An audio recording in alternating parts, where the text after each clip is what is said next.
oye! Muko wazima? Muko chonjo? Sisi tumesema sasa lazima tujipange, si ndio? Kuna wale ambao wakiona tukijipanga wanakasirika, wanaleta makasiriko, hawataki Muluya ainuke juu, si ndio?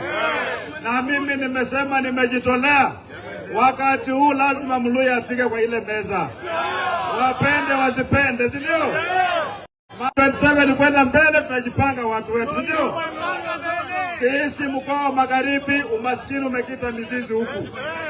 Factory zote zetu zimefanya nini? Zimekufa, si ndio? Mumias ilikufa, Nzoia imekufa, kila kitu imekufa, si ndio?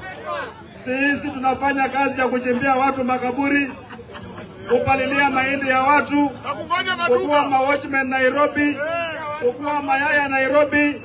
Umaskini umetumaliza na tuko watu wengi, si ndio? Sasa watu wetu mkiona mama ambaye inafanyika hii yote ni kwa sababu inaongea lugha ya mwananchi. Yenye mtasimama na sisi? Mtasimama na sisi? Unajua hawa jamaa wametupimiwa, hawataki hata tusimama alipopote. Sasa mimi nawasalimia nikienda, si ndio? Ili baadaye wasikuja